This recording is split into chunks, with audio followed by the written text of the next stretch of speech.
GM.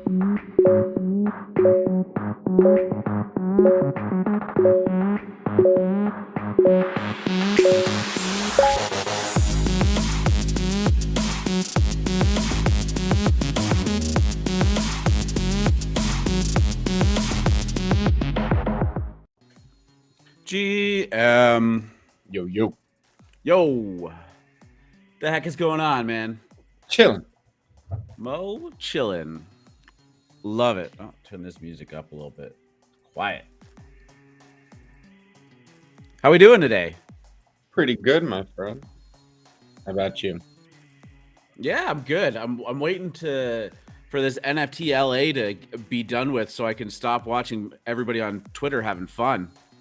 Major FOMO, huh? Nah, not major FOMO. And I would say the FOMO mofo Starcatchers party has been the talk of the town. The Starcatchers one was the Starcatchers party. Huh?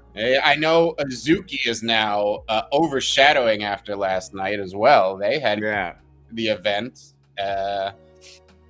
My favorite part so far of all the NFTLA stuff has been that influencers, celebrities, hangers-on can't get into these parties. They tried. They go there. They show up. Hey, look, it's me. And everyone's like, oh, we don't care. Go away. Do you have the NFT? No. Oh, goodbye. They have been very strict about just buy the NFT. Well, you know, some of them are expensive. I don't think it was as easy as, oh, they wouldn't let you in. Let me go on Opensea. Because, you know, you have to RSVP for these things. You can't. Yeah, that's true. That's true. So it was like you couldn't necessarily just buy the NFT the moment of. So I like that because, you know, you want there to be where's the utility if they're just letting anybody into the parties? Yeah, that's exactly it. Like, oh, this is, you know, I'm not saying that they've done it, but imagine like a Bored Ape Yacht Club party. Everybody that has a Bored Ape, come on in. Oh, this guy's super cool. You don't have a Bored Ape? No, don't worry about it. I'll get you in. Then everyone else is like, well, what the fuck? Why do I own this? And then you $400,000 NFT, right. You know, whatever the price point is, right? And then you also have to balance that out with you want it to be a party. And just inviting the apes ain't gonna make it a party. You need some girls there. You need some random people there. Yeah, no, it's true. Yeah, so they obviously, you know, most people get a +1, and they have, you know, that's it. So there's a balance there between the exclusivity and actually making it a good party. And NFTLA has been nailing it. It doesn't seem to be as conference focused as NFT NYC. I have seen some, but it looked like they had some decent panels there. Yeah, but I mean the talk, or you know, the what the insiders say is that this is more of a Web 2 marketing, putting on a show for the NFT industry type of thing, whereas NFT is like made by NFT people. It's the insiders conference. It's the one that, you know, real stuff gets done at, blah blah blah blah blah. So that's kind of the difference. And yeah, you know, it's LA. The parties are legendary and outshining everything. It's cool. It's fun to see. There was a very cool party yesterday where it was a outdoor mural painting. Where I have that pulled up. Yeah, Vinny Hagar, Cool Man Coffee Dan, all that stuff. Sure. Ariel from Starcatchers now, and Nina from Wonder Pals. They were all painting murals outside. Everyone got to go hang out. Out of Pocket Entertainment was repping hard. The entire crew was there. It looked really good. No, you know, it's nerdy, it's fun. I can't wait for NFT NYC.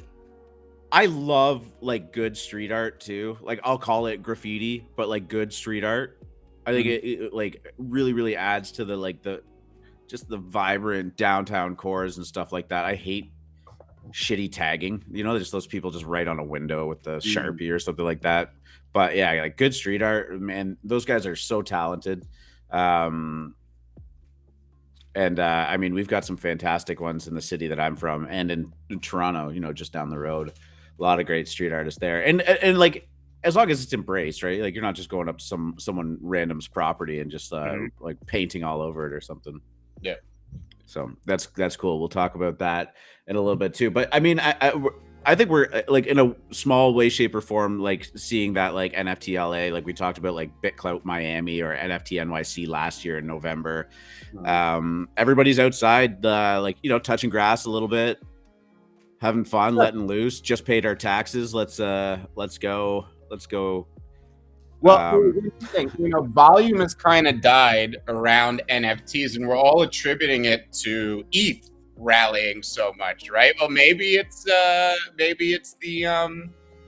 NFTLA, just like NFT NYC when they all went there last year. So yeah, these are big people that carry a lot of attention, and where their attention is right now is NFTLA, and you know, that's what they post about, that's what they talk about, and that's what everybody sees, right? I will say this.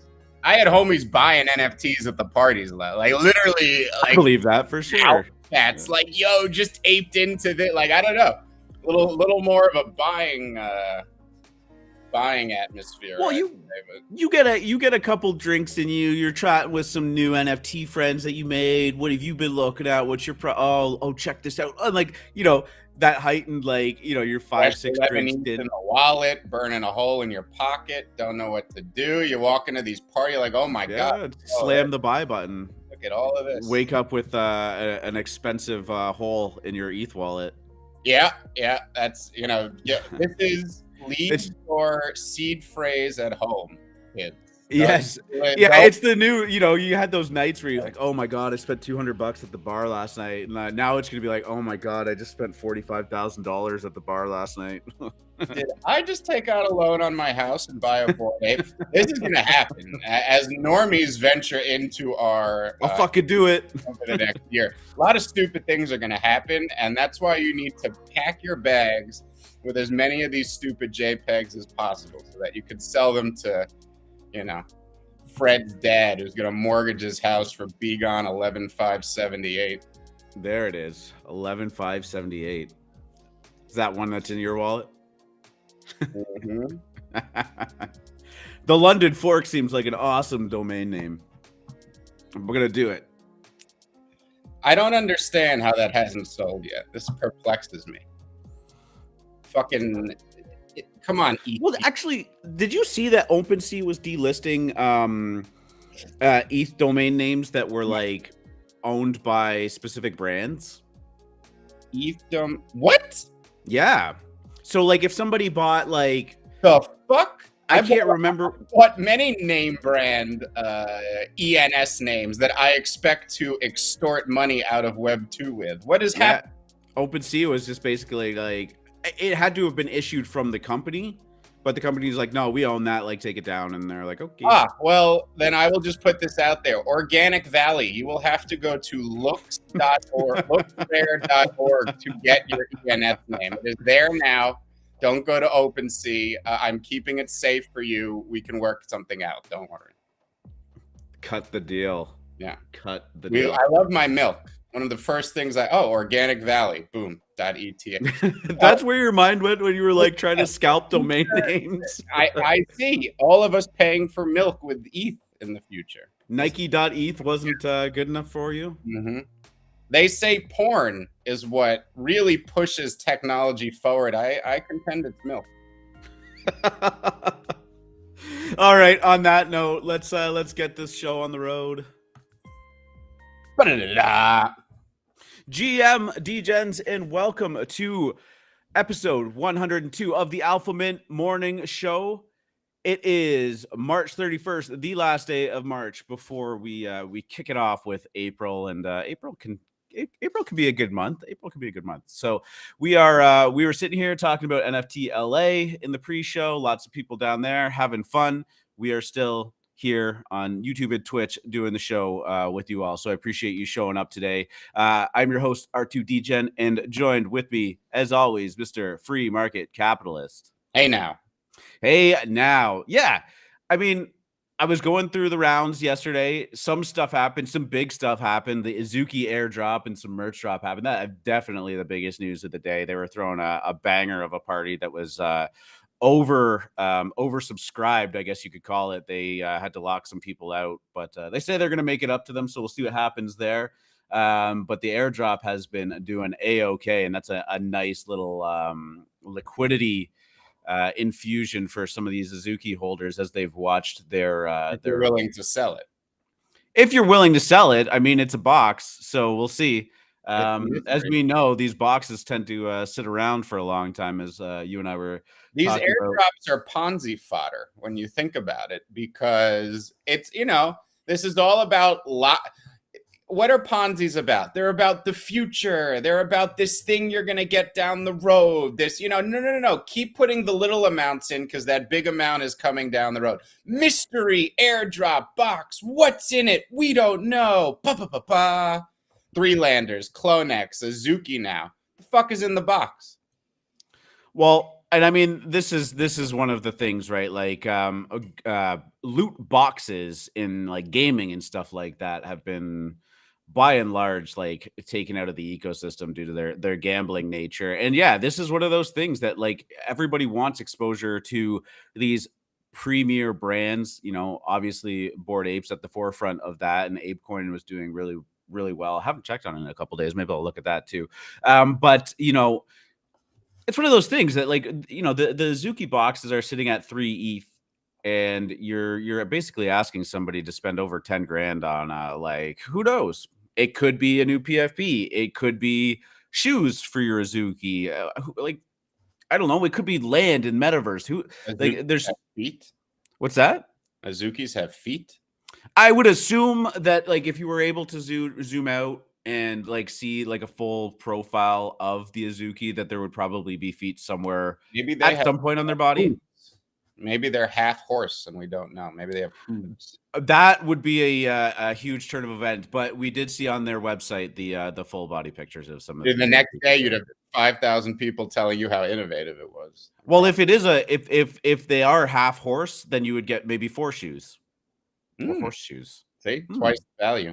See, I'm thinking about this. We're going to talk about those boxes in a little bit too, because there's some other ones that are still sitting around. And honestly, I'd completely forgotten that not only were they dropped, but like nothing ever came of them. So that's an interesting topic. And you know, free market talking about how it's it's a Ponzi-nomics. Like, you better hold on to these. We're not going to say why. Anyways, let's talk about the crypto market right now. We are still trading sideways, getting some consolidation in that range, but never really had a big pullback after that swell last weekend. We are sitting at 47,000 for Bitcoin. We are sitting at 3,400 for ETH, and we are just kind of going up and down in basically $100 range for Ethereum. S&P kind of doing the same thing. It's down a little bit from this morning. It was above 4,600, but again, I mean, we're talking small amounts and consolidation. What are we seeing today as we kind of approach the weekend and approach, you know, the first day of April? We're right at the major resistance support level, 200-day moving average. We're digesting an insane move.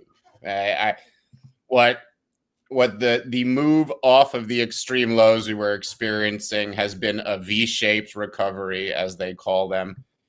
We need to digest that. At the same time, the RSI, or the relative strength indicator, is saying we have a lot more way to go on the upside. That we got so extreme to the downside that there's a lot of mean reversion to occur.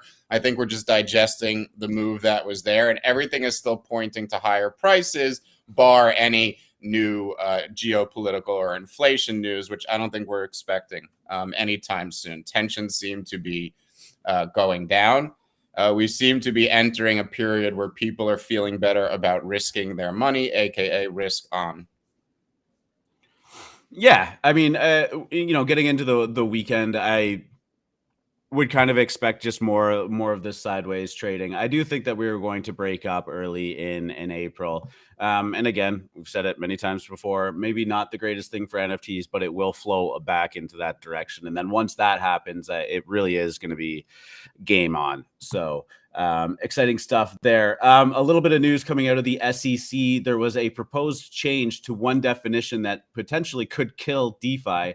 The agency wants to expand the definition of dealer. Now, a dealer is somebody who has passive market making strategies that have the effect of providing liquidity to others. Now, this is in the form of trading bonds, electronic bonds, and whatnot. But when the SEC creates these big, broad, sweeping definition changes, sometimes it does have some sneaky effects. There's definitely some people on crypto Twitter that think that this is a shadow attack on DeFi. It doesn't necessarily mean that this is going to go through, but essentially, the change could mean that providing liquidity to a liquidity pool would mean that you have to be like a registered participant and able to do so, which would really kind of cripple a lot of these existing liquidity pools and anybody particularly in the states that are participating in them. And if liquidity pools start to dry up, DeFi gets a lot dicier. One of my initial inclinations was that, like, now that some of these exchanges are starting to partner up, or not partner up, become legitimized by going public and registered and are being regulated and all of that stuff, is like maybe they are feeling the crunch of liquidity pools in DeFi, because obviously they benefit from people being on their platform trading shit coins, altcoins within there, because they're just taking a small vig off of all of these transactions, and they're losing out. So that was one of the things that kind of popped into my mind about that, but I definitely can't say for sure. The good news is that the SEC Commissioner Hester Pierce says that she is not overly fond of this proposed change, for the simple fact that, you know, having a wide variety of liquidity providers in the market means that you know, the market will be more resilient, more diverse, and that, you know, this change might not be long for this world. Do you have any thoughts on this, or, you know, even just the SEC's kind of maybe disapproval of the DeFi market? Well, this is a non-story because this is something that's never going to happen.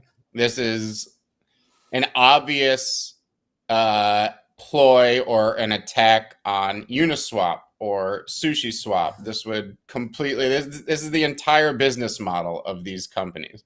They are public liquidity pools. That's why they work. They're algorithmic public liquidity pools. That's the brilliance. That's the revolution here. Uniswap has changed everything we know and understand. NFTs couldn't exist without deregulated exchanges the way that we know them now. And they're the most important aspect of Ethereum. Ethereum doesn't work without DEXs, period. Yeah. And this is something that will never happen, but were it to, it would absolutely be bearish for ETH. And there's not a lot that would be bearish for ETH.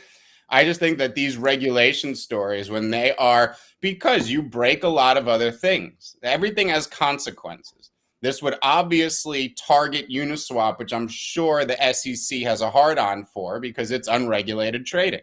We get it. At the same time, this would have repercussions across regulated industries as well. You're going to have bond lobbyists coming out and telling you fuck off, and they're going to fuck off. This is you know, they like to do these things regularly. Yeah, just make some headlines, poke and prod, and, you know, try and push their agenda, right? Yep. Yeah, for sure. Solana, yesterday we mentioned Solana is going to be listed. Solana NFTs are going to be listed on Opensea. It definitely was the recipient of a big swell on the NFT marketplaces on Solana. They saw 80% rise in volume of traded NFTs on those marketplaces, as I think people are obviously trying to stake their claim and accumulate some of these, assuming that once it hits OpenSea, the volume on them is going to be substantially higher, and you know, they can flip and profit. It'll be interesting to watch all of that go down. In the meantime, the price of Solana definitely was one of the bigger recipients of gains yesterday. We can check that out. It's sitting at about 10% up on the day now. It was a little bit higher than that, but slowly has pulled back. But sitting at $126 now. So Solana is well on its way again. And I mean, OpenSea is definitely going to help the legitimacy of it, much to our chagrin. It's definitely going to be more forefront and center. You're going to see things pop up on it, and the attention is going to shift there. Not full on. And honestly, the biggest problem with Solana is the lack of quality projects that I see. I know we always talk about an overabundance of shit on the Ethereum chain, but I mean, I don't know. I've never seen something that's been super enticing for me to go and take the effort to go buy on Solana. Yeah, I don't think this is going to help Solana at all. Yep.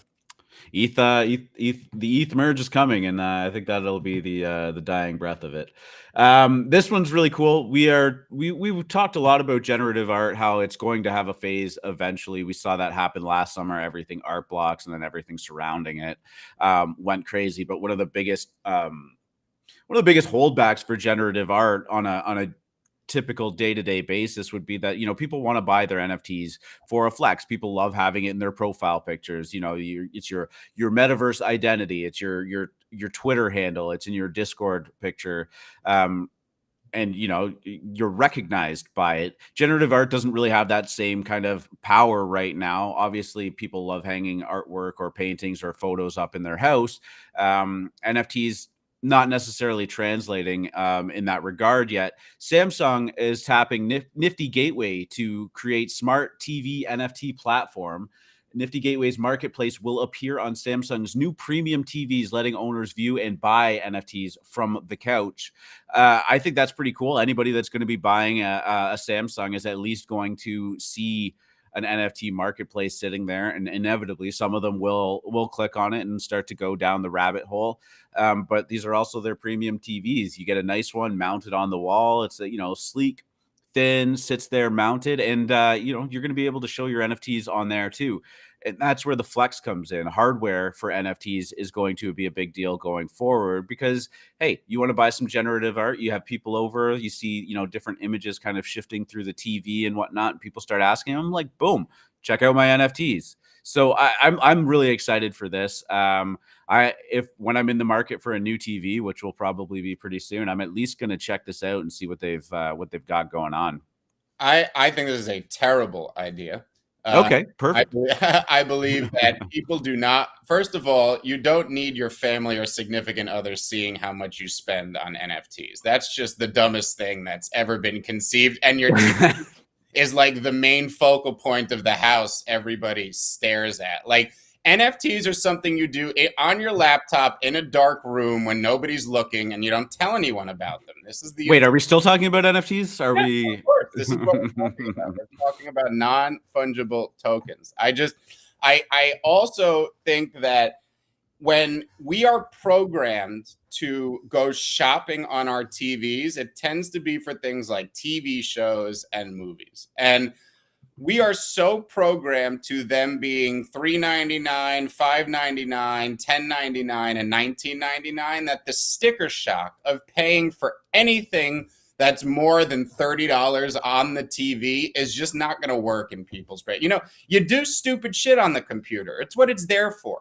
It's a good point. Your computer is there for. It's to go do stupid shit on. Your TV, this is the big presenting window in your head. It's like the front door of your house. You keep at night. There's a welcome mat there. This is ridiculous. No bueno on the Samsung TV, eh? Ugh, and it's a Samsung too, of course. Would you be okay with it if Apple made one? Of course, that'd be would make a lot of sense then. Yeah, for sure. I mean, at least keep an eye on it. There's a lot of specific NFT based platforms that NFT hardware companies that are making things specifically for them too. I think the biggest problem that we're gonna have with these hardware is like the dimensions, the ratios. Right. A lot of different NFT art is not standardized in the ratios that they're produced in and whatnot, which is fine. But when you start to put it on these displays, like, if you get a square display, you have to display square NFTs on there. If you have, a landscape version one or a portrait sized one, it's not, you get the cutoff. I think that's going to be one of the bigger challenges there. Like, how do you make it look good despite the fact that there's a cutoff? I hate when there was like those like when your TV's set to widescreen and like you're watching an old show that's not formatted for it. So jewelry. Now you see some pretty intricate chains on these young entertainers with diamonds, and they're very, they make them very intricate. They can look like Jesus or their logo. This is very, very nice jewelry. Soon they will be carving out jewelry in the shape of an NFT. They will put a screen that is the shape of your NFT on that jewelry. You will place it down on an inductive charger at night. And when you wake up, you will pick up your chain, and there will be your Bored Ape right there. You can hang them around your chest. It won't be a square screen. You won't be fitting it into some weird dimension that doesn't work. You'll be wearing what just looks like your Bored Ape surrounded by diamonds. So they're going to be like the new chain pendants? Yeah. It'll be like a chain pendant. I love it. Yeah, I'm in for that. Yeah, these are there are already very crude ones out there. But you will very, very soon see a rapper rocking his Bored Ape around his neck. Yeah, what we saw, was it Logan Paul that went into his boxing match with his hologram Charizard around his neck? Mm-hmm. I remember that. I think he paid a couple $1 million for that one. But yeah. And we've seen some nice Bored Ape jewelry, carved out, good-looking Bored Ape jewelry. But we're talking an actual digital screen. If you have, Degens is saying, if you have the news story about the crypto guy attacked in NYC, this would be a good segue. It would be. What happened? Next time, Google it quietly and bring it up and pretend it was next time. That's a good point too. Nobody would have known. I had already started to formulate that as Degens. Oh God, I fucking blew it. NYC attack. I don't know. I'll Google it. I blew it. This is an interesting, these are the things that always happen because of media. And we have social media now, but because of media in general, right? Like the one thing you're seeing on Twitter right now is, oh no, don't wear your Bored Ape merch out in public. You could get robbed or killed. Now, this reminds me of the razor blades in the Halloween candy. This has never happened. Like there are news reports every year about needles in apple, poison in this, don't let your kids do this, check your candy for this. They have done studies and traced all these things back to one false news report in a small town of something that actually didn't happen. And it gets blown up and like a game of telephone goes around everywhere. This is happening with NFT merch right now. People who live in the United States of America and go about their normal day. I don't think you have any problem wearing your Bored Ape hoodie. I don't think most people can know what the hell it is. And I don't think you are in any more danger than anybody else. Are there going to be crazy ass one-off incidents? Of course. Yeah. Of course. But I don't think you need to.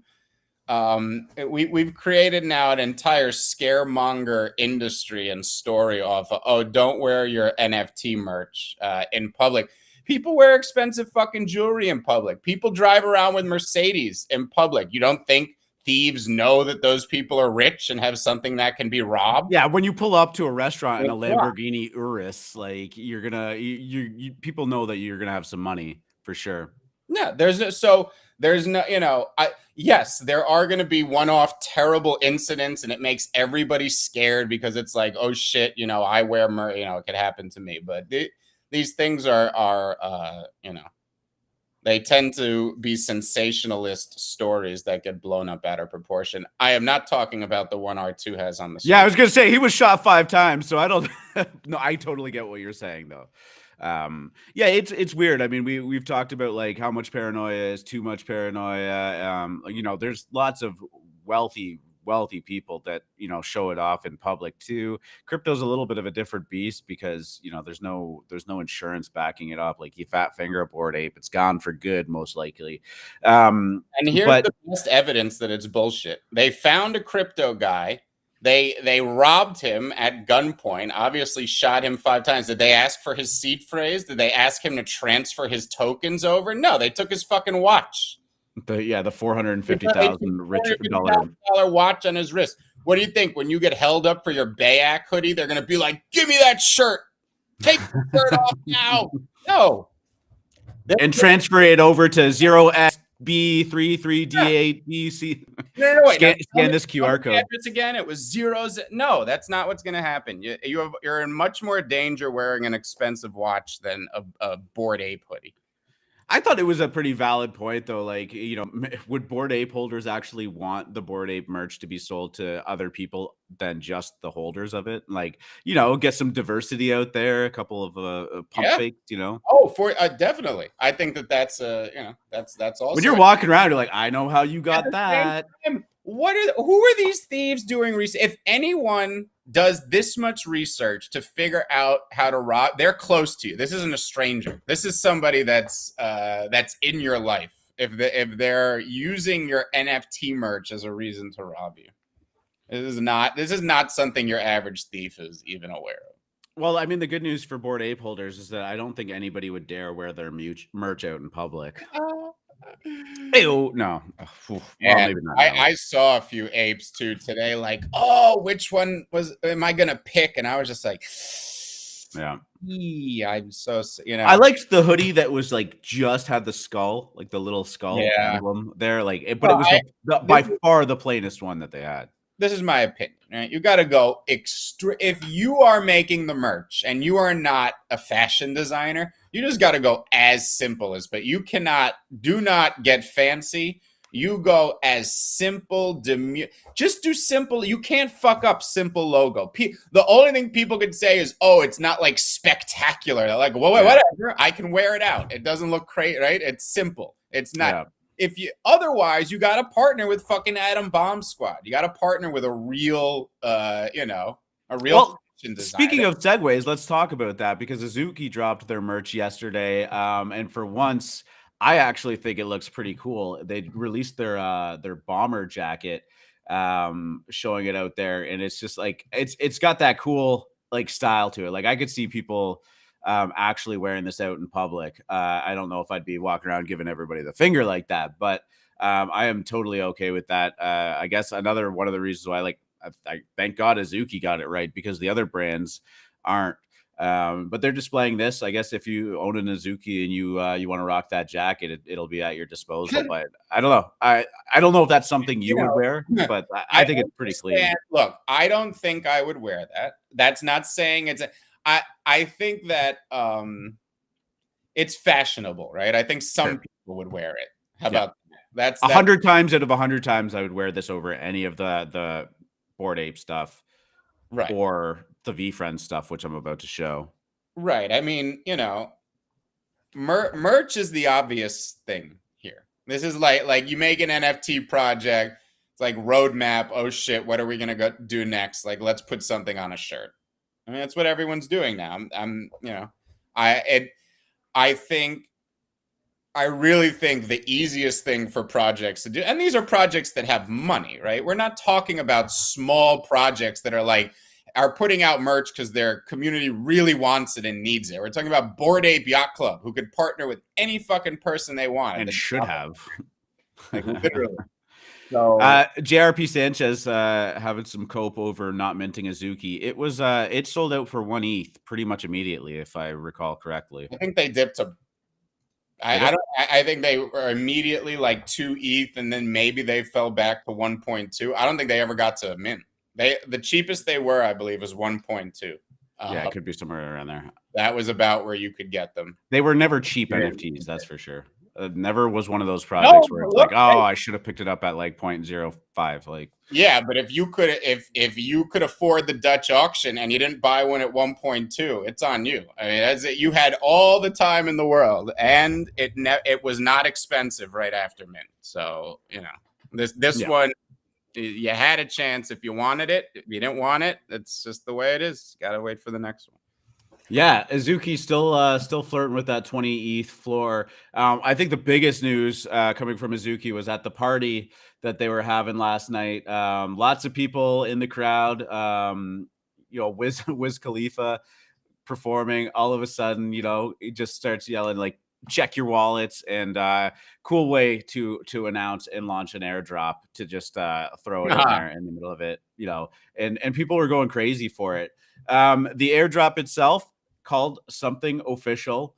No idea what it is. I mean, it screams airdrop. There's no doubt about that. But yeah, these things were, quickly started debuting at about 2 ETH, and very fast afterwards. Went up to over 3 ETH. If you owned a couple of Azuki, or if you owned an Azuki, you got a couple of these. Fuck, why am I being so? You got 2 of them. My apologies. So if you haven't sold them yet, you got a nice 6 ETH airdrop. And if you hold multiple Azukis, this has been a pretty good morning for you. But, as we were alluding to earlier on in the show, is like, we've seen it with Artifact in the monoliths, the 3-landers backpacks. These things get dropped. They trade for these really high values. And then, like, what is the intention? Like, how long are these things just going to sit there for before they do something with them? Do you recall when the monolith, the Nike drop for his Artifact was for Clonex? Yeah, I had just turned 14. I was going into 8th grade. It was it was about a month ago that they dropped them, right? No, it was longer than that. Was it? And I'm trying to figure out what's in the Azuki box based on the little images. I think they put them on the outside of the box and also in the banner as well. Because Azuki is a very interesting case, right? I would say this is the fastest from not existing to crowned blue chip ever. This thing has quickly taken over the NFT world. What is their roadmap? What do they plan on doing? I mean, I think I've heard TV show and things like that. Is there going to be another character in here? Accessories? We have no idea. Trying to get clues here, but there are very few. There are no projects that could have done an airdrop this quick, but Azuki has certainly earned that right.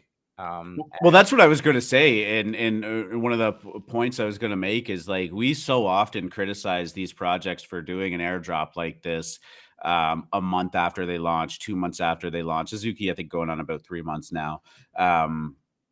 January at some point, but yeah, I mean, they definitely have earned that right. The floor price has just been a steady trajectory upwards, and it really wasn't long after they minted that people, like the majority of people, were reasonably priced out without expending all of their liquidity on that. But now that we're sitting at an 18.5 ETH floor, constantly flirting with 30, and really not dropping below 15 on these kind of highs and lows that it's been receiving, most people can't get one of these. This is the next access point into it, and sitting at 3 ETH, it's kind of inaccessible too. So, they certainly carry themselves with a swag that can justify it. Like I said yesterday when we were talking about it, and Azuki is quickly becoming one of those brands that seem to always be have something to talk about as well, whether it's just floor price going up or something like this happening or the merch drop, et cetera, et cetera. They just seem to be hitting the stride exactly like Bored Apes did when they started crossing that upper echelon of being the preeminent project in the space. And I just, again, I have no idea where this project stops. Like, I could just see it just continuing all the way up to 50 at this point. If I was Alien Friends has no business doing a companion collection. Right. No, I mean, if Alien Friends had taken the trajectory that Azuki has, and we were talking about them with a 15, 20 ETH floor, rabid fan base, their branding is completely on point, et cetera, I would be saying the same thing about them, but they don't carry that weight in this space. And getting an Alien Friend isn't out of the question for Anyone who wants most one can people. get one. Yeah, well, anyone who wants Azuki cannot get one. That's right. And that's the biggest point that we're making here. And now even the airdrop is my biggest gripe with these airdrops is this tease. I hope that they don't follow suit like some of the other projects. Threelanders backpack still sitting there too, although its price is not been killing it the way that some of the other ones have been, 0.14.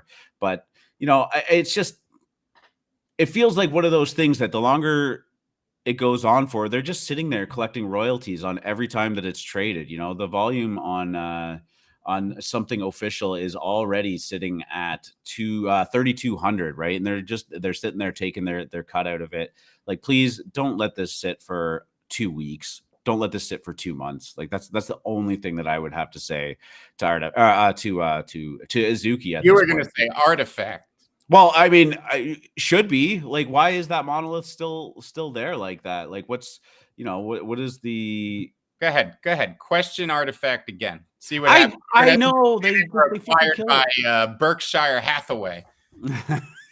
Yeah, Warren Buffett's in on the Artifact now. Out of the box. Fuck you all. Would Warren Buffett be a good signal for a buy signal? I don't know. These things are trading at 60. They've had 25,000 ETH in volume. So I mean, they're making. I don't know. Better have a fucking Nike swoosh on it when it comes out of that box. Yep. Probably. I would hope a physical of some sort too. But what do I know, right? And then of course, Threelanders is there. Don't really have much more on that. Also, I did want to pull up the VeeFriends merch too, because we were kind of ragging on Bored Apes and how poorly we thought of it. VeeFriends actually takes the cake in terms of this. This looks like one of those like online t-shirt dealers that you would see one of your friends on Facebook from high school kind of posting, being like, buy my chill t-shirt. Like, it's a Lindsay thing. You wouldn't understand, right? So I don't get it. These companies are so flush with cash. And I mean, what is this motivated? Like, I guess it fits their ethos, their vibe. Like, and it's sold out too. What you would buy at Target, like your wife buys that thing that says, family, and puts it on a shelf, or the thing that says, home, live, laugh, love. Right. Yeah, home is where the family is. Yeah, I don't understand why these merch drops are such a big miss for these brands. Let's get into the Kiwami reveal. Did not go the way that I think most people expected it to, especially with the Murray drop kind of actually taking off and hitting 1.2 ETH before cooling down. Kiwami went the other way, cooling off to about a 0.5 ETH floor. But I do got to say, a lot of people in the Degen Dojo were sharing their revealed ones, and I thought they actually looked pretty good. There's a lot of different diversity. The colors are bright and vibrant. And by and large, it seems like it's a pretty quality project. I don't need the pizza there too. Why does every project have pizza in it? Ah, man, I feel bad. You guys must not have good pizza in Toronto. See, in New York, I appreciate all pizza imagery. I say, oh, that's one of the most pleasant things in the world. It would be like if you saw a thing of poutine in their hand. You would say, oh, that's very pleasant. Poutine's not appealing to look at. I'll give you the pizza thing a little bit more. Yeah, it certainly looks like diarrhea on a plate. Now, what I think was very interesting about the kit, what are these called? Kiwamis. Is that what they've obviously done here is position them for battles with Azuki, because they have faced them the other way. So now when you get these PFPs in the same room, they are giving each other the stink eye in a very aggressive way. My broom is better than your broom. My pizza tastes better than your pizza. This is brilliant.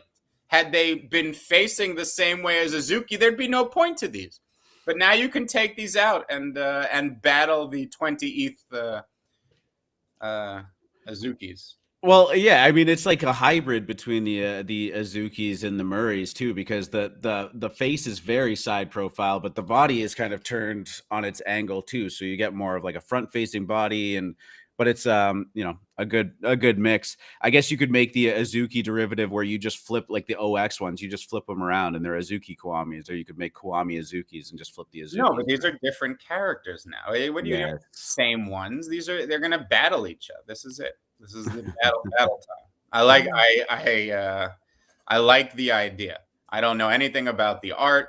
Anime is not my wheelhouse. The anime experts will tell you that there are great things about both projects.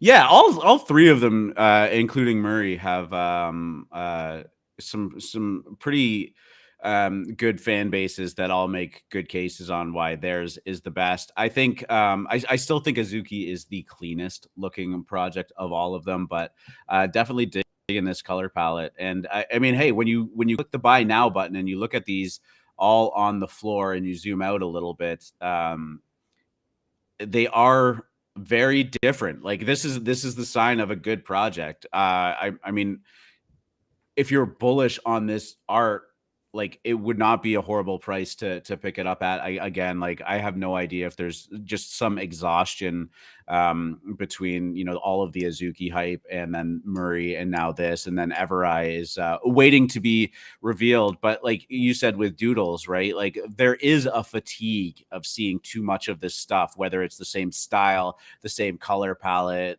or derivatives. And I'm not calling any of these three projects a derivative. But you know, there's just an eye fatigue. You just start to see it everywhere and you just go, you know. All of these anime projects are going to be 100% dependent on what's in that Azuki box. If the Azuki box is something awesome, Anime Meta will be fine. If it's not, it's going to kill the whole thing, and they're going to go night-night until August. Ironically, about this project, you know, it's one of the few projects where I think I actually like, for the most part, floors better than the ones if you click highest last sale on it, because, you know, it's good looking art. They have, you know, these really well done masks. But to me now, when you just click that highest last sale button and you see the first three rows, like shockingly enough, all of these ones that are more expensive all kind of look the same to me. And I that was maybe my one knock against the Kiwami project. When I want to be excited when I see what the highest priced, you know, NFTs in a particular project are, and you know, you click this button right there, and I just, it didn't make me go, oh damn. I was just like, oh, this is all the same, and they've all sold for about the same price. So my only kind of grudge. Mm-hmm. All right, let's talk about I have Everai pulled up here. It's going to be revealing, I think, sometime this weekend. I knew I should have I always say it that way. Yeah, it seems like something that you would climb to the top of the highest hill, hold your sword up in the air, and scream at anything that was trying to encroach on your area. Well, if you do that, can you make sure you get a video of it? There is no video in this time era. There are no electronics. I'm hauling a sword to the top of a hill. Oh, you're like going like full on period piece with this. This is like, Everai. What do you think? They're mechas. It's like the fucking future. Oh, it's the future? Yeah. No, it's Lord of the Rings-ish to me. No. No, it's all good. They are sitting at about a 0.28 floor. I mean, this is kind of the final one in these lines that I'm going to be watching. And again, you know, how this breaks could, you know, it's like Groundhog Day. It could be 4 more weeks of anime projects, or, you know, maybe it's time for a little bit of a cool down. Let's talk about NFTLA and what's been going on there. You were talking about the street art mural kind of in the pre-show. I did pull up the Cool Man Coffee Dan posts on it, and like, man, again, like what, Vinny Hagar, Cool Man Coffee Dan doing his species up there, Ariel from Starcatchers, Mina from Wonder Pals. Yep. And Dose. Cool Cats there. Yeah. Ray Rays. Yep. Yeah. There's Mina, and then Dose from Ray Rays putting his Ray Ray up there also. Yeah, it was a fun time. These are a few of the more prolific artists in our industry, right? These are NFT artists, which is, you know, it's still very niche. And this was a very cool event. Out of Pocket Entertainment was repping hard there. Everybody was having a good time, getting drunk, going crazy. Mad FOMO, mad jelly. I'm just looking forward to the NFT NYC, man, because that's where, you know, I'm going to be down there. Very exciting to do that and partake in all of this stuff. I'm almost more jealous about the weather, honestly. Like this, the snow and the cold. We have like a windstorm going on right now, and I'm watching. For us, it would have been nice. For native Los Angeles, it was cold. I was like, let us in. It's cold outside. I'm like, are you all fucking nuts? I'm sitting here in 23-degree weather, and I'm hearing these spoiled Californians talking about their cold outside in like 68. Come on. For sure. It's, I am having crazy FOMO, but like there's a legitimate like windstorm. There's snow on the ground here again. And I'm just like, God, dude, let's just chill out from this. So FOMO, the FOMO Mofo's Starcatchers party was so talked about. It was a good time. This was the first NFT party I know of that had free cannabis available.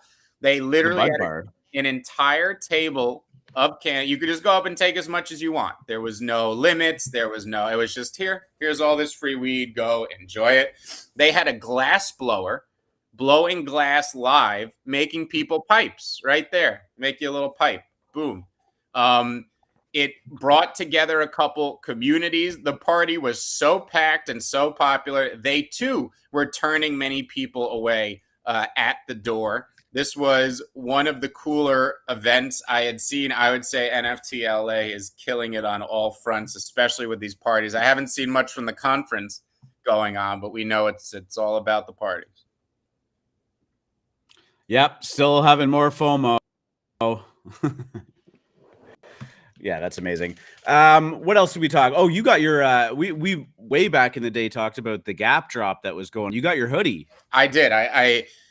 There are only 100 of these in existence. I received mine yesterday. It is magnificent. I was too scared to take it out of the box. I did look at it, and then I quickly folded it back into the box exactly how it had come, sealed up the box. While every fiber of me wants to wear it, I also have a hard time wearing these rare collectibles. Something in me wants to keep them, perfect. At the same I totally get that. At the same time, I don't know if I want to set what's the enjoy. I'm torn with these. My Fiwo shoes, they've stayed in the box since they've arrived. I don't know what. I forgot that you actually have the physicals of those too. Yeah, I have Fiwo shoes. I mean, I keep telling myself, you got to show up to NFT NYC in your Gap hoodie and your Fiwo shoes and your Cool Man's sweats, but I don't know. I want to keep these things pristine too. It's the Cool Man's one's probably a little easier. Yeah. That was just like a merch drop. Yeah, that's just a merch. Your lemon hoodies and stuff like that. Like they look great, but these are collectible. These are obviously going to be worth a ton of money in a few years. Even now, I think the shoes are like $3,000, and I don't know what the hoodie is. I don't know if they're on StockX yet or whatever, but these things are going to be worth a ton of money in a few years. So it's different than your standard merch drop, which even then, I mean, I would say if you could swing it, buy 2 of everything, but all these first merch drops and if any of these collections make it long term, I mean, look at I always use Apple as an example because Apple used to release merch for their employees. Go look what an Apple sweatshirt, like a pristine Apple sweatshirt, gets on eBay. It's like $50,000. It's crazy. Is it really? Wow. Yeah. I mean, because, they only made 500 and 300 have been destroyed or worn to death. And there's only 200 that, it's one of those type of things. And it's Apple.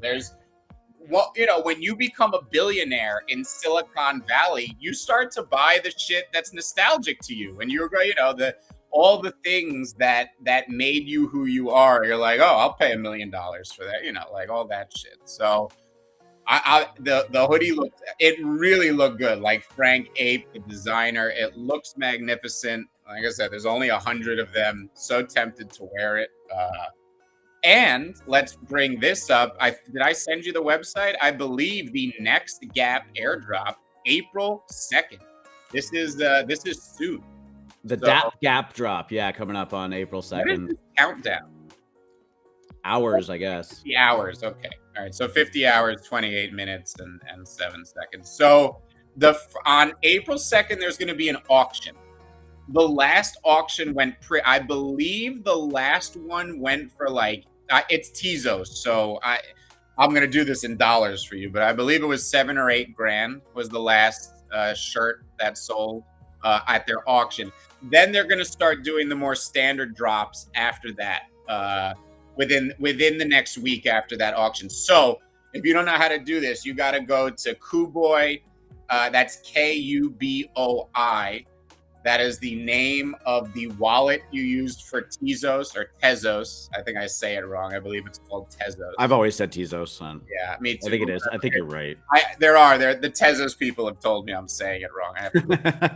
I say everything wrong. So, Tezos, you got to go buy Tezos somehow. I use KuCoin. It's the easiest for me to have access to Tezos because there's no centralized exchanges, but you need to load your wallet and have it ready for this drop. This is more Web 2-ish in the way that it drops. It's not like a mint traditional. It kind of is, but it's very fast click, right? You want it. You're going in there to fast click. It's not about getting in and setting your GUI right. It's about fast clicking, getting the 404, quickly hitting refresh, and doing that until it goes through. So, if this is the type of thing that interests you, their second drop is coming up. Load up your Tezos wallet. I'm going to be going after this one too. I love these type of things, as you can see. It was a whole process to get the first sweatshirt. I actually missed it on the initial mint. It was a fast click thing. I tried. My computer, I don't know if it was the internet, my computer, who knows? You know how that shit goes. It was a situation where I couldn't get it on the actual mint. So I actually waited until the bear market, and it was great because everything crashed in the bear market. I was able to put a bid on somebody who had actually gotten the NFT necessary, and they accepted it. I ended up paying maybe like 20 more Tezos than I would have at the drop. So it worked out pretty good. I was so depressed when I didn't get it because it was like a thing. You had to buy their first set of NFTs, burn them. Then you had to get a second set, burn them, and then you finally got your hoodie. So it was like a 3-step process, and it's going to be the same this time. So go, if this is something that interests you, go pay attention. It's almost gamified in how you have to do it. So. Yeah, for sure. I always love the real world crossovers between this stuff too. Super cool that you actually ended up getting a hoodie out of it, even if you don't wear it, right? Yeah. Icon, you're 100%. It's not even a joke. He's 100%. You got to understand, in Europe, in Italy, like, people still dress well. Like, they don't consider the way we dress in America dressing properly. We wear pajamas all day. Women wear leggings all day, and men wear hoodies and sweats. It's just we dress like slobs. It's completely true. Yes, Icon. It's not the new meta. This has been the meta in America for a while. People just don't dress it. Go to a casino. It's like fucking it's a goddamn freak show in there. People used to put on a tuxedo. You used to put on the 9s to go to a fucking casino. Now people wear their goddamn pajama pants and shorts, sitting there smoking their disgusting cigarette. Really just you're right. I used to like to put on like nice clothes in there too, and then I started pulling these goddamn like 14-hour poker sessions. I was like, I just want to be comfortable. Let's throw my hoodie on. Right. Casinos be like Walmart. Yeah, you ain't wrong. I always the problem is, unfortunately, you got to make money, and that's the issue. Because I always thought to myself, if I opened a casino, I would completely go a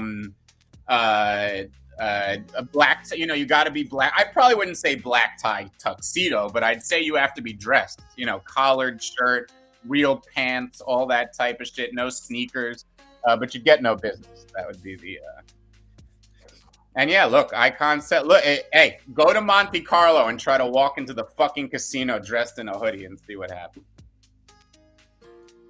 It's like Casino Royale. Yeah. I just watched that movie. Fuck, it's so good.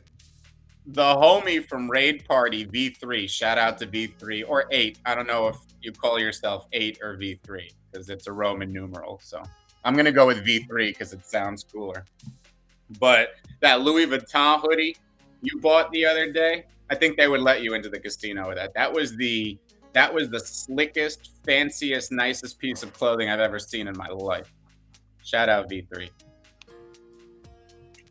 Well, I'll ask you, Icon, because you know that I'm averse to treasure and the Magic ecosystem and all that stuff. And I saw the tweet about Kaiju and Small Brains, but was there any more info? Because I actually know what's going on behind the scenes. I can't say a lot because I know what's going on with the Kaijus and what they're doing and all that type of stuff with the scientists. And yeah, they're little Small Brains collab there. Maybe Icon knows more than I do in regards to that. But being how averse I am to the Magic ecosystem, I saw it and was like, eh. So. Yeah, I had that queued up on my other browser and forgot to transfer it over to this one. Cass, GM. GM. Good morning. How are you? How are you? I'm cool, man. How are you? Wonderful. Doing good, man. Doing good. Funny enough, do you know there's a project? I mean, you guys are affiliated with Kaijus, so like, in regards of these, is it professors or scientists? Yeah. How long ago have they had these scientists about? Well, so the way it started was within the Discord, they started a game. All right. So all of a sudden, one day, when they were about to launch Rooftop Rampage, they told everybody in the Discord, guys, Kaijus have escaped from the lab. Quickly, put on your lab coats. We have to go find the Kaijus. And then everyone in the server was encouraged to put on a scientist PFP and hide your Kaiju, because if you were caught being a Kaiju, you would be captured and put back in the, experiment, whatever. It was a game, and they started it that way. We didn't know it was actually going to be its own collection that plays into the P2E until, I want to say, a couple weeks ago. Like, we had all done this scientist thing just to play the rooftop game and get the mutant whitelist and all this type of stuff. And then all of a sudden, one day in the Discord, they were like, scientists aren't you. It was some sort of copy pasta, like dots typed in all caps, scientists aren't useless. And then the whole Discord started typing, scientists aren't useless, scientists aren't useless. And then they announced that it was going to be a mint that plays into the game. And it's important too. So I am God. Every little bit they let out, I get more excited about what they're building. I keep hearing from the right people that this may be the P2E game to watch coming out over the next couple. I still think the majority of people out there think Kaiju Kings is a PFP project. I really do. I think and I don't want to say they're bad at marketing, but these guys, they're devs. They work. they're delivering. They're building things at Augmented Labs. And I think if people, I said it the other day, I think it's the biggest blind spot in Mario. If people read that white paper, saw what was there, looked at the price of Kaijus, did a little math in their head, and looked at it, they'd be like, oh, these are a buy. So, yeah. Scientists, I want to say 2 weeks, Cast. That was a long answer to tell you 2 weeks. I think they announced ago when they were going to be mint. Oh, that's cool. Okay. AMA. Yes, sir. Were you there yesterday? Yeah, but I wasn't able to ask anything. So let's ask questions now, innit? Let's do round 2. Go for it. So when's mint? Is mint going to be on Monday? Yeah. Yes. April 4th. April 4th. And in terms of the game, in terms of the game, or the game that was leaked, what I know it's like ready, but in terms of time frame, just so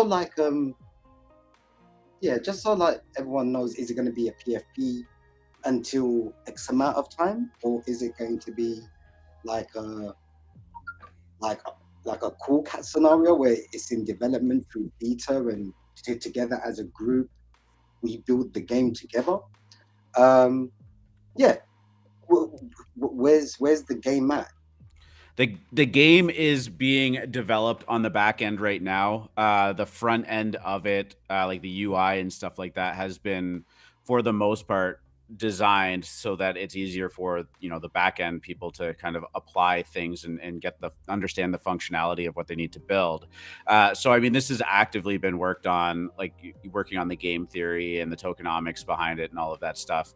The time frame is like not a hard time frame, but it was teased out that ideally sometime in Q2 would be when it was. And then, of course, on the AMA, Charlie kind of had mentioned that, the Jennies will definitely,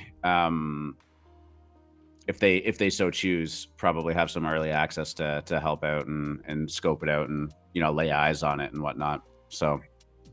Okay, cool. Cool. Now, collabs. Mm-hmm. The way what you guys teased showed several different projects, each one obtaining 1 token per day, if I'm not mistaken, where the generative earns 5 Stardust a day and Jenny's earn 10 Stardust a day. I know it's just a template, it could alter, but what I was but it will hold some kind of relative value down the line for sure. Now, with certain collabs, do certain collabs get more tokens than other collabs? No. That I can't say for sure, but I think free market, no.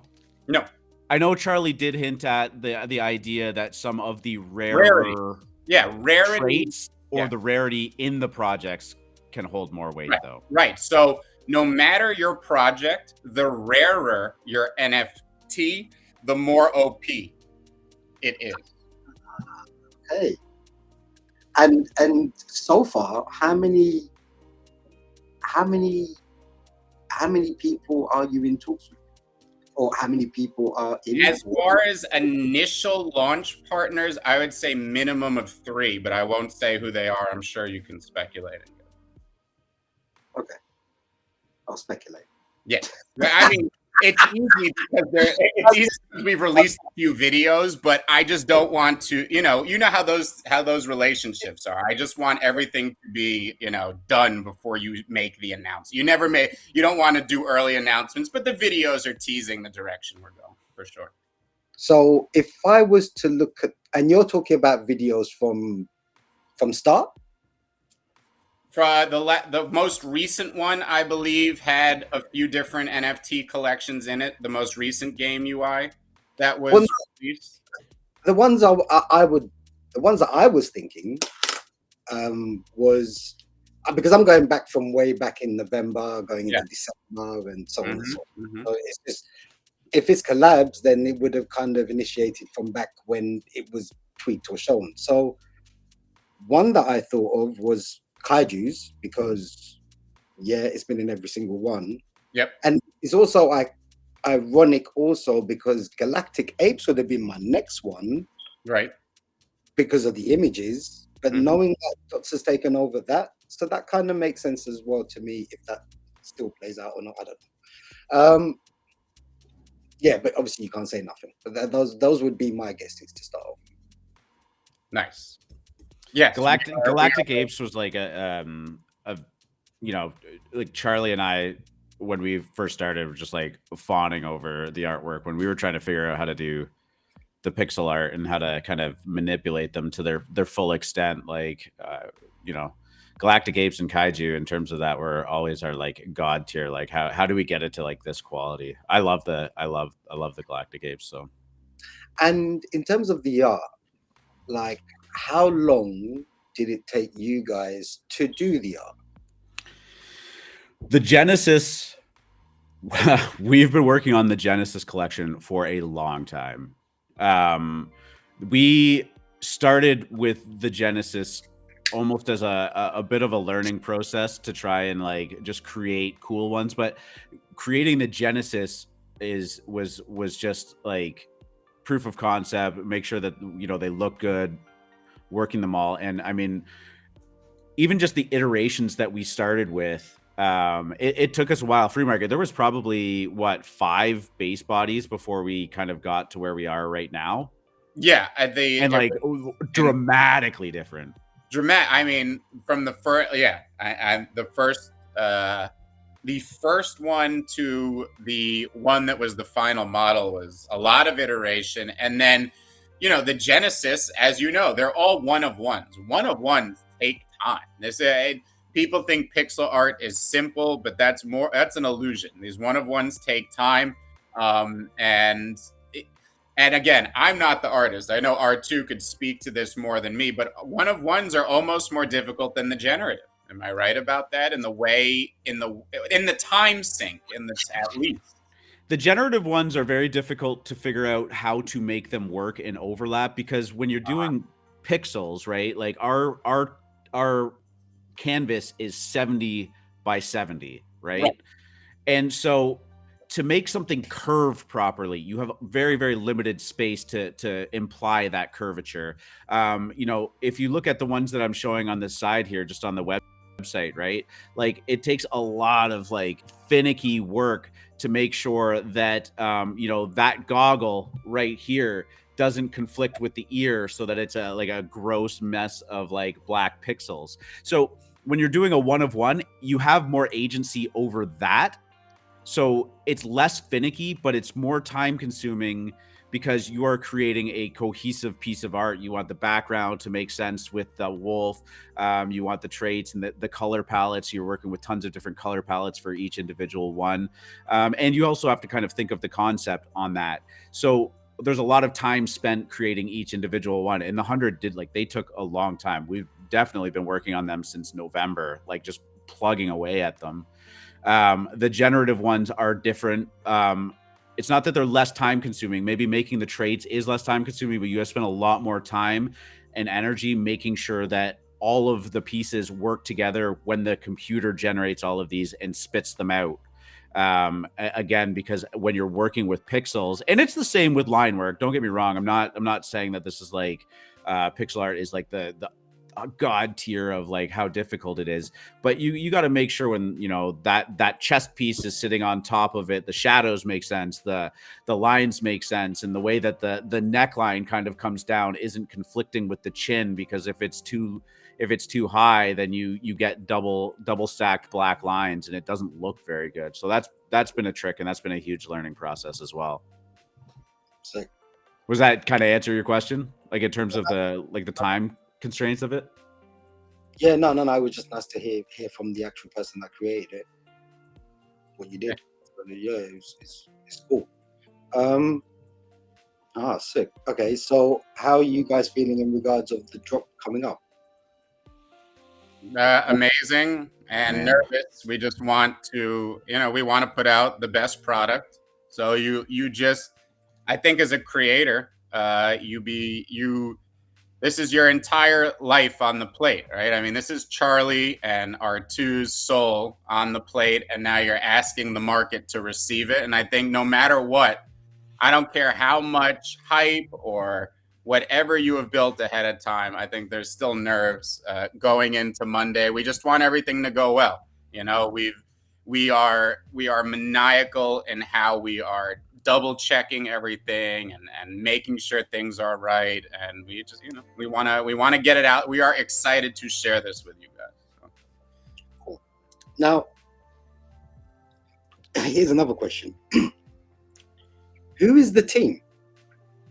Like, who is the team? Like, everyone does everything differently, but like, yeah, who is the team? And are some of you going to docs? Like, who is Mother Wolf? Who is Mother Wolf? Who is Mother Wolf Show Guardian? Like, who is Chaos Metaverse? Who's a dev, but I've never had the pleasure. Charlie. Yep. What does world builder and ops mean? So, NVO lore, creation of kind of the underpinning world that we're building this on, again, because it's one thing to just put art out there, but when you want to build a brand, you want to have something that is tying the entire universe and ecosystem together, so that when you continue to build it, it continues to make sense. And NVO's writing skills and creativity and all of that is part of that world. And honestly, when we were thinking about, Charlie and I, we wanted this to be lore, like the whole project needed to stay in character. And I had known Nick and his writing because he had written for a publication I used to read every day. I in my head, I didn't think there could have been anyone better. Just the way that Nick writes and the way that his mind works. So suggesting him to be the lore guy and to be that world builder, I think worked out so spectacular. And, shout out NVO. So in terms of world builder, so are we more or less stating that you guys that he would be the one to create if you guys go down the metaverse route later on down the line as a project, or would he be the kind of person who would be creating the landscape of where we're going to be? Would that That's be probably way too down the line to figure out. I mean, he's in the process of writing our story, but I would think so. As far building I don't know what a metaverse is. We're definitely building our own game. I mean, would Star Wolves try to build a metaverse like Yuga Labs? I don't know about that. And if we did, that would probably be such an undertaking. We would be evaluating all the different. Well, we had a lot of questions about that too. Like, are you going to see Star Wolves in Decentraland or Sandbox or World Wide Web 3? And like, the focus is building and creating the project that we've already set. I mean, if each game is its own metaverse, then yes. So would I be right in saying that this project is going towards being a game more than anything else? Obviously, you include the merch and the branding and everything else, but the main core of it would be a decentralized game. In my opinion, the main core of it is a story. All right. This is a story with characters in which you can own and participate. The first way we are going to tell this story is through a game, as that is both what Charlie, I think one of his main wheelhouses is gaming. I mean, since I've known Charlie, like it's what he thinks about. He's a great gamer. And I think it would be the most appropriate and obvious medium for us to express this story through first. My grand vision is to turn this into a Hollywood property and a global brand. And I mean that in every sense of the world, with all my conviction. That is where I see this go. And that's why we think the lore and character development is so important here. And that's why we stay in character in the Discord. Merch. Because you're going to want people who's going to want merch. Are you going to go down? Yeah. Are you going to go down that route? Because on this show, we have criticized merch upon merch upon merch. Okay? Yeah, we have criticized. I put my hand up as well, and yep. So this merch needs to be shit hot. Mm-hmm. Mm-hmm. Luckily, you can go check out. Remember, Charlie Hilton is the all-star here. You got to understand, this guy is a graphic designer extraordinaire. He understands aesthetics as well as I've ever seen anyone. If you go look at some of the shirts and stuff he's designed in the past, I have full confidence in Charlie. And I think that's a community demand thing. The community demands it. I think we got to give it to them. Merch it's just one of those things where when you're in love with something, you want to put it on your body. Wait, what? You know what I'm saying? Okay. So because obviously this has been worked upon for a while now, no? Yes. This whole thing. Shit. Merch in my opinion, merch is the last thing any project should be thinking about before they launch. And again, the community demands it; they demand it. But merch is the last thing on my mind, quite frankly. Bro, we want Gucci wearables. Sure. Look, hey man, and that's my point. If we're gonna do merch, I want to do it right. Okay, I want Star Wolves to be at that point where they have the cash to just walk into Gucci and be like, yeah, we want a part. We want you. No. They shouldn't need to be the money for it. Just like no, not cash. Cachet. I was hoping R2 would get the joke. I always say cash and cachet. I'm just so used to it at this point. Like it just like it automatically filters in my head. But I realized we were talking about money, so the joke. Yeah, I got it. Thank you. The cachet, my friend. The cachet. So okay. So we're all excited. Gonna get our wolves. We mint our wolves. Then what? What's next? When? Yeah. What's next after that? Like, do we have a party? What's next? No party. Barnes and Noble book signing was what we had decided on the AMA yesterday. What was that? While we would love to release the roadmap now, I think that would be there's no mistake. I think you've pulled enough alpha out of us today, my friend. Have I? Nah, really? Nah. I only just started. What's the time now? I thought I still had like 35 minutes left. On other news.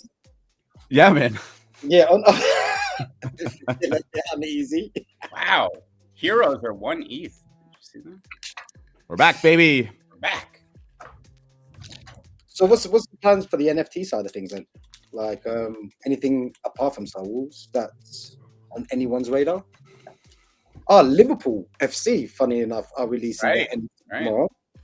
Yeah. Where do we buy those? Is that Poly or L1? Fuck knows.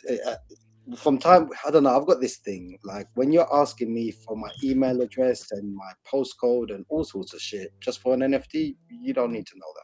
Yeah, I mean, I'm doxxed on enough things, but it still does make me just go, you know. Yeah, like no one else. I guess my worry would be that I know how if I'm already pretty doxxed and KYC'd on certain things, and it still like, you know, triggers that response from me. Like I know that there's a lot of NFT people that will just turn away immediately, and then I get worried about the demand for it. Well, I think because it's not really. I think a lot of these projects are not really marketed to the NFT crowd. It's more trying to work off the need of NFTs and using their profile to kind of coincide with it. Because from the time you're offering credit card services, I don't see that as NFTs, man. Credit card services and an email address, we'll send you the link. No, that's okay. So I think that's even just dealing through emails is getting scared. There was, you know, we talked about the Murakami flowers in the process that went through, and then like lo and behold, 1 million phishing emails that are mimicking it start to happen too, right? Like just getting too fancy with it, requiring too much and all of this. I get that, you know, they're traditional business enterprises that have certain rules that they need to play by, but you know, this is not it. This ain't that world. I agree. You know, I think that's going to be like that Batman cowls. Like after talking through it yesterday, like I'm actually kind of excited for it, but you know, it's DC done by Warner Brothers. Like, are you going to have to go through all of that too? They priced it in dollar terms, so. Yeah, even when they do that, because I don't know. I think my belief is Ethereum could potentially over the next 10 years be like a main currency, where everything's kind of, you know, strung off. Because the more events that happen, I think, and the more that people realize that this ecosystem can change serious dynamics of the way things used to be. I mean, even just look at the war, or just the ability to think beforehand. You could like stop any kind of form of finances going in and out of any of them countries. But that was bypassed just simply by crypto. And there's another thing to think about. So I do respect the traditional brands that just jump right in there and do a straight up ETH drop, right? Yeah. Here's the mint link, go for it. Yeah, because it's they're respecting the culture. It's a different culture, hence why there's a lot of you know, main brand NFTs or main brand real world NFTs that just don't do fuck all. You know, you would think in the real world the first ever Pepsi NFT, yeah, it should be like 2-3 ETH at this point, because of real world, you know, I don't know about at this point, but like, yeah, I get it. I think down the road for sure that the history of it will command a premium. But I think that for the more native Web3 people, and this isn't a criticism at all, it was an opportunity to quick flip, grab in, or even just have some degen fun, right? Bought a Pepsi thing, whatever. But as those people, who are either older or moving into the space slowly, and the mainstream adoption comes in, those collectors that are now searching for NFTs that appeal to them, that Americana kind of stuff will start to command a premium. I gotta believe that, like, Budweiser, Macy's, all of that stuff. Do they know what Americana is in England? Does that real? I'm not even saying. I see. Like, does that term mean anything to you, Ken? I would have thought of coffee. Americana, like, I was even going to ask what the English equivalent of that would be. It means stuff that, like, hot dogs and apple pie, like things that remind you of America, Budweiser, and like, cowboy hats, like yeah, 4th of July fireworks. What would British Kana be? What would they call that in England? What is there a word for it? Chiefly British. Nah, there's no specific word for it. That's interesting. Yeah, I thought of it. You know what? It didn't even dawn on me that maybe that term doesn't mean stuff to people. It's mad because even the other, I think over Christmas when I said Happy Boxing Day or something like that, right. And you got it, but he yep. So it was like, like NASCAR is a great example of Americana. Just right, that's NASCAR, fucking American, man. I get it, like like pure American, like right. Yeah. So when 60% of Americans are all participating in NFTs and collecting shit and stuff like that, the Pepsi stuff is going to. Don't get me excited. 150 million people. Oh my God! When there's 150 million wallets on Opensea, it's gonna be a good day in all of our households. I'll tell you right now. When is that? July. Yes. Fast approaching. My calendar. July it is. Right after NFT. Slowly, then suddenly. It's like June 30th. Whoa. It's like Kaiju's renting out a club for NFT NYC. Oh my God. When is NFT NYC? Is that June 21st to the 23rd? Yep. June. So like you are coming, right, Cass? I don't see why not. I think my only thing is the vaccination thing. You're good. America's done with like checking. I don't know if England cares about letting you out, but you can come in. There's no issues. I think there's a problem with UK letting me out. Oh, yeah. God damn it! Say no more. Who knows? We'll see. But it's getting better by the day as far as like relaxing restrictions and all that. Canada for like the first time since the shit started is, or at least Ontario is like, don't have to wear your mask. No checking. No fuck. Big one. Yeah, man. They never dropped that either at any point. So it's like the first. The only thing the Uber still try to make me do it regularly. Uber does too. Yeah, here they do Uber too. Tries to make me. You're in a close. I guess you're in the close confines of the car. Maybe I'll be honest with you. Like, we should. If I'm going out in public, like, I still have a mask in my pocket. Like, if I walk into a place and like everybody else is wearing a mask. Oh like, yeah, I'll throw it on, and it's not like because like I just want to like fit in or anything. Like just as a respect. Like clearly for me it is. Here I am here to conform. I do not want to ruffle any in public. I want to blend. I want to be the invisible man. I am invisible friends here. If everyone's wearing a mask, that mask goes right. If nobody's wearing a mask, it comes right off. I Yeah, you don't want to be. Yeah, the odd one out. I have no desire to have my opinions known by anybody. I have no opinions. I will do whatever doesn't get me killed or arrested. That's my philosophy. Here's another question. Do you guys find at the moment the NFT space is a little bit slow? I think yes, and I think that is. I think that we've been talking about this for a while. It's the year of known artists. I think we are done with the idea of like, you know, the cash grab, like this thing that we've seen. I just think the market is wised up to it. There's a million of, there's not even a million of it. There's probably 600,000 of us here. How many fucking times can you cash grab 600,000 people before they go, I'm done. I'm just not minting anything anywhere. The only thing people want to mint right now is stuff that's obvious quality. That tends to come from established teams, known artists. And I think that's what people are looking out for right now. So this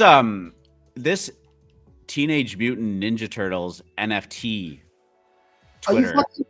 Is it real? That can't be real. Man, they are relentless in the fact that it is. Now the official ones haven't tweeted it out or anything, but like they are claiming that they have very specific rights to the 1987 version of Teenage Mutant Ninja Turtles. They just released a Medium article. Oh, did I close that? Hold on. Let's see whose lawyers are better paid, Viacom or these like random people who pulled out a licensing agreement. Well, if they actually do have ownership over maybe it, it's probably cut and dry. And I would expect that the official accounts aren't going to be promoting it.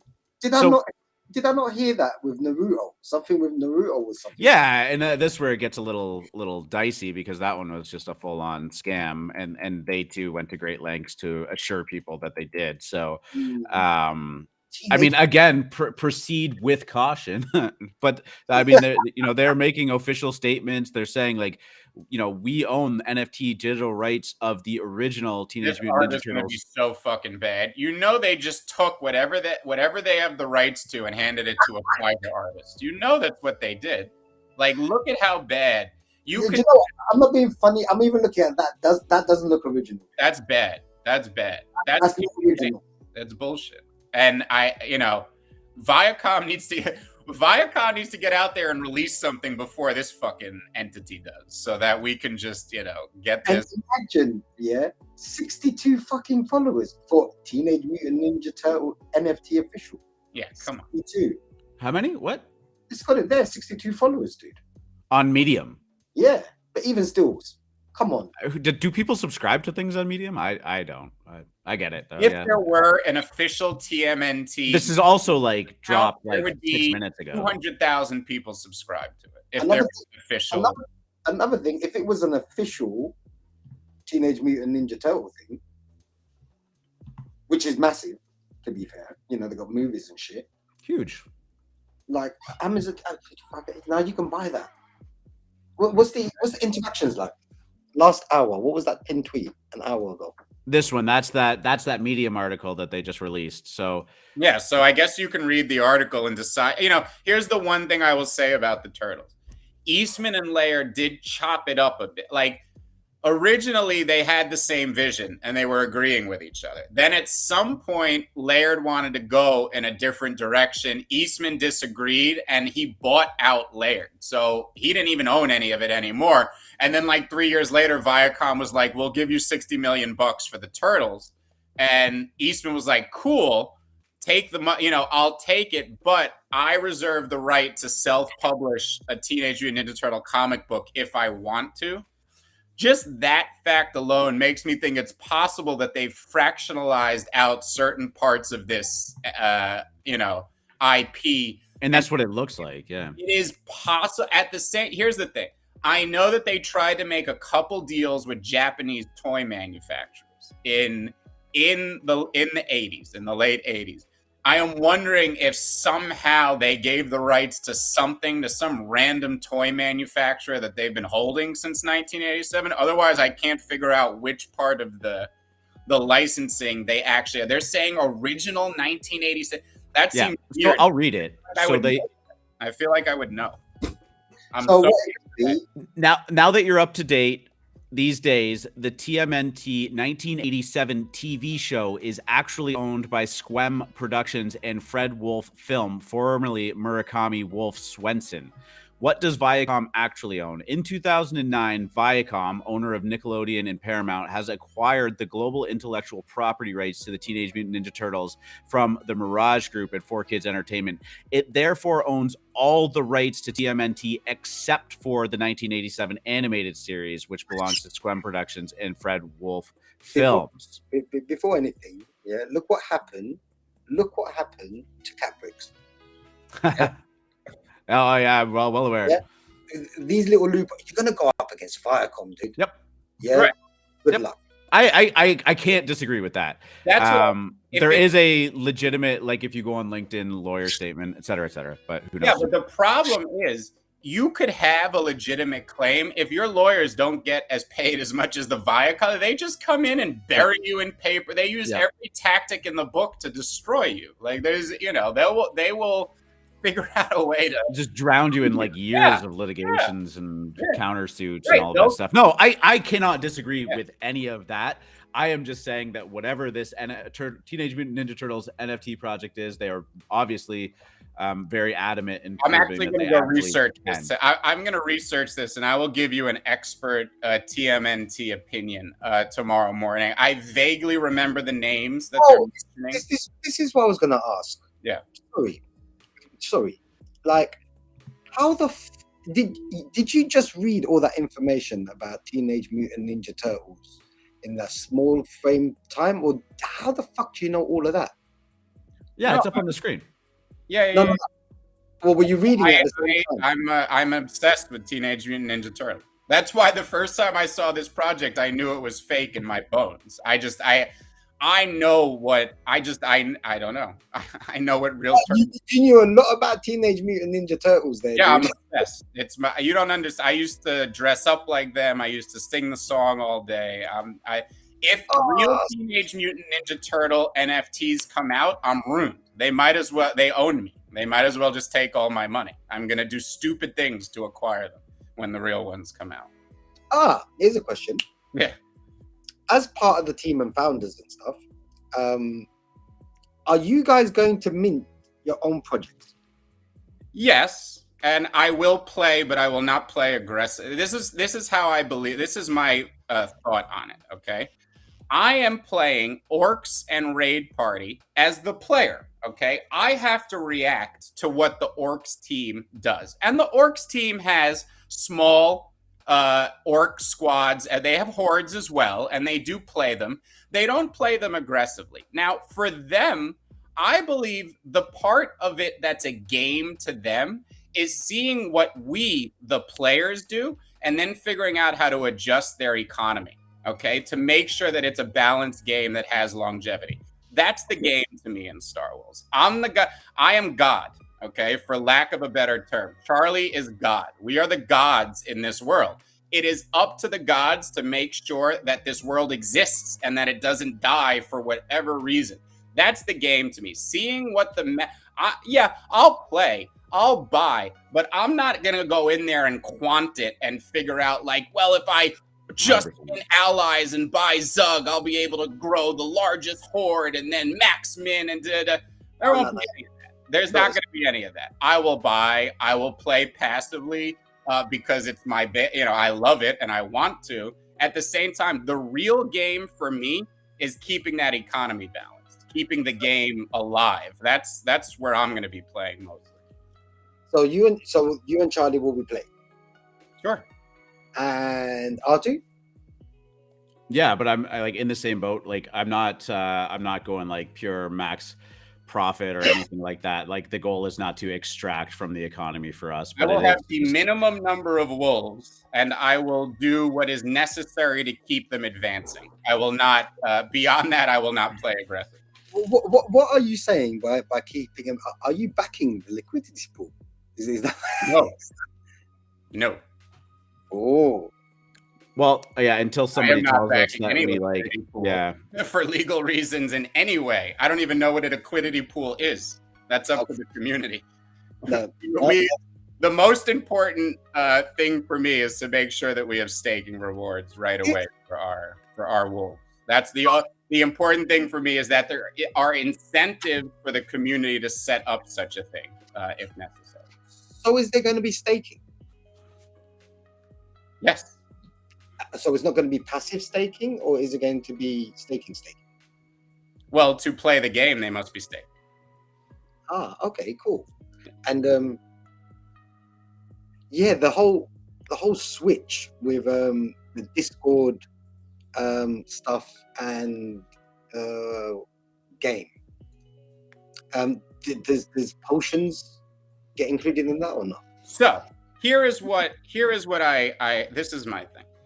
There's nothing we want the stats that people have been collecting in the Discord to somehow translate into the game. Now, what we want in our heads and our dream is limited by our technical abilities, right? Like everything we do, we have to go consult with our devs. You know, design is about compromise. We everything in our head, we would love to design the blah, blah, blah, blah. And then we go to a dev and does like, well, if you do this, it breaks this. Or if you do this, you're compromised. So everything's about compromise. Understand that one thing that we're really drilling down on now and trying to figure out is how we make the stats people have been earning in the Discord translate into the game when it goes live. It's one of our main directives in regards to it. So don't think any time in the Discord has been for naught. Which is good. Yes. Good, which is really good. Yeah, that's very important to me specifically. I from the beginning, this is what I've been thinking, that what happens in the Discord needs to translate into the game. Well, and those games and those actions have always been viewed as like the pre-alpha to everything else that we're doing. Like, let's get this started, get people enjoying the ecosystem, the environment, the lore, the participation in it, and then continue to build from there. Not do a full reset, right? And in terms of staking, just if it's something you guys have thought about or not, but let's just say, for example, someone who had a kaiju, a really high ranked kaiju, but he is staked to get scales. Mm-hmm. He'd be able to use that kaiju in your gaming system. We are working those things out now. These are some of the technical aspects that we're working out as we speak, and we are working closely with the teams that will be partners. Let's say that. Awesome. Cool. Okay, so for the 3 teams that are 100% partners, we are directly working with them. This isn't just us using their NFT as an open source manner. So we are going to figure out solutions to everything you're thinking. But I am not here to tell those technical solutions on the air. That's not my wheelhouse. The devs, these devs are magicians to me. I'm going cross-eyed just thinking about it. It's amazing to me. But yeah, yes is the short answer. This is what we're trying to figure out, and we're working closely with everyone. Are we going to have a pre-launch mint pie? Mint party? Yeah, pre-launch mint pie. Yeah. Well, you know what? I think the community would love that. We will. I don't know what I can say. Let me get back to you by the end of the day. I know there's things being discussed currently. Give Tropics a call. I like it. Hey, but tell him don't pay that generative shit because he was talking. Yeah, telling me he has to do that shit live. They're like, we don't do recordings whilst he can have a cup of tea. No. We'll bring you into any negotiations. Yeah, no, seriously, like we need to hit scratch or do something. And yeah, man, like have a party. I also see what Cass did here. If you loosened us up, get into some other topics, and then it's like, oh yeah, by speaking of which, and look where we are now. Listen. What was the time? How long we got? I've only got 30 minutes. We're start wrapping. Well, no, actually, we do. I gotta get to work on a couple of things. I am gonna get that AMA all up and done so that it's people that want to listen to it that missed out or whatnot is accessible. Lots of good information in there. Oh, well, yeah. I will put you lot at the party that you guys are going to now organize. Whoop, whoop. Sir. I'll get my weed ready, man. I will speak to you guys soon. Have a good night. See you soon, Cass. Peace. Thanks, dude. Free market. What it do, baby? Things. Things and stuff. I have things to do. Clerical work. Ugh. Gotta go do clerical work. Like a cleric. Cleric. Oh, real quick, actually, because season 3 asked only baby toads can be staked to earn flies, right? Is that true or no? Not that I know of. I thought I think the creature toads can too. Yeah. I'm not sure. I had a problem. The staking button wasn't working for me yesterday, so I didn't stake yet. I was actually waiting till overnight when gas dropped, and then I passed out early. I woke up and now gas is 100, so I'm still waiting to stake. Ooh, we're back to those levels, eh? Yeah, I mean, you know, I'm not earning enough from each toad that I'm like, and it's not a game. I'm not in a rush to stake this because I'm getting behind. I'm just waiting for Gwei. You know, I'll set my alarm for 4 a.m. and then I'll stake them tomorrow morning at 4. But yeah, look, could you not just make the transaction go through at a low Gwei and then it'll just go through at some point? Yeah, the only problem is you have to not want to do anything else. Right, you do it before you go to bed. You just don't want to save yourself the 4 a.m. wake up call. Yeah. That, I mean, I get you're guessing where Gwei is going to be, but yes, that's true. That's true. Yeah. Yeah, if it doesn't hit, then you got to hit. I got to cancel. Whatever. It's easier. True. Wake up, push it at what it's at. Very true. All right, guys, thank you so much for tuning in to episode 102 of the AlphaMint Morning Show. If you tuned in late, we just had more of a chill vibe here. We talked a lot about the Azuki, the airdrop, some of the merch that they've got going on, Kiwami revealing. NFTLA has been going on, carrying a lot of attention in the NFT world right now. Markets are consolidating, nothing bad there. Solana going on a run. We talked a little bit about NFT hardware, and if Samsung's TV is a thing or not. I mean, it is a thing, but if it's a thing, and yeah, we just kind of vibed out from there. Cass came up on stage, did a little impromptu AMA, and here we are. So yeah, again, if you tuned in late, whatever, it'll all be recorded for YouTube and Spotify. Check out the Star Wolves AMA that we're going to be putting up later today as well, if you are interested in that and didn't get to tune in yesterday. Free market, do the thing. Good luck at the tables.